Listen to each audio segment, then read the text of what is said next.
Welcome back to this 12-step mini-series on how to beat the bloat and get rid of that muffin top for good from a functional medicine perspective.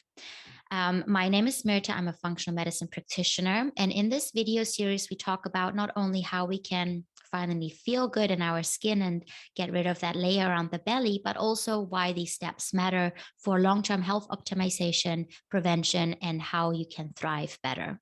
Today, we're talking about you've done all these other things, but how can you optimize it a little more? How can you take it to the next step for the next few weeks to try and give your body a good chance to tap into the fat stores, or maybe even more long-term? And we'll be talking about a few foods and supplements that you can choose to include if you want to.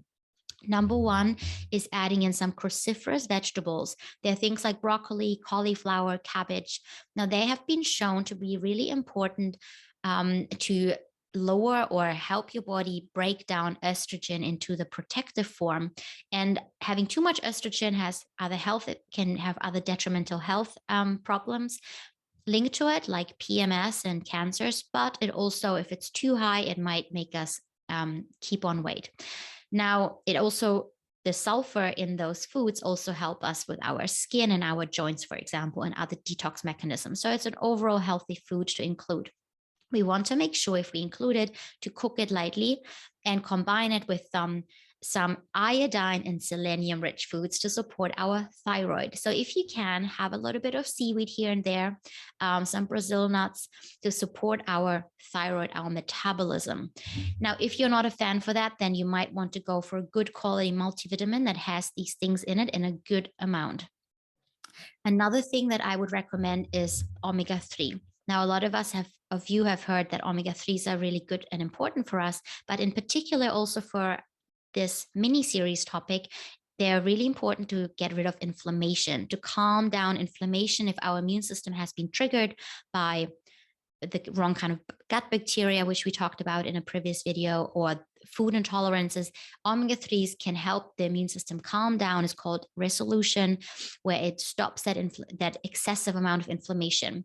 Now, most of us are low in omega-3s. Even if you eat fish once a week or so, you're usually low. So I always recommend getting a test, getting an omega-3 index, getting your levels checked, because I think I've only ever seen a couple of my patients that are actually high enough in omega-3, even though they think they're eating it.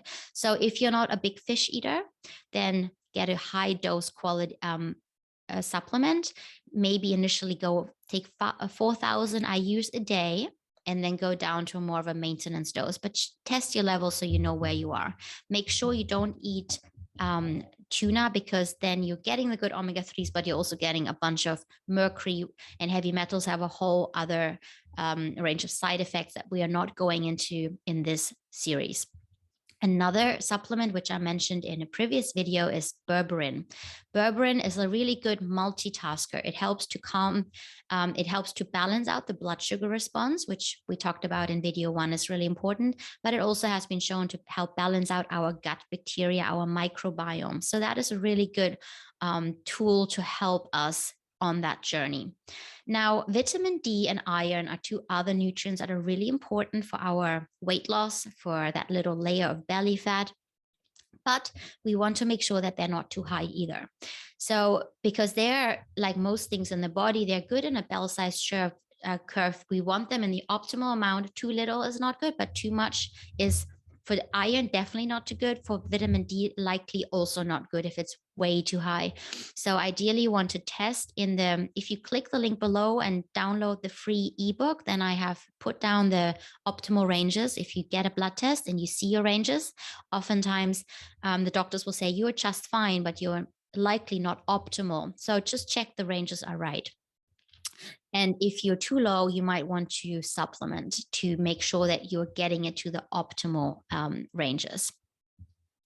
Another thing that you might want to include is something called oleic acid, which is found in olive oil and avocados. But just take it in small amounts, because if you're already lean and you just want to you want to teach your body to tap into its fat stores, you don't want to overdo the fats either.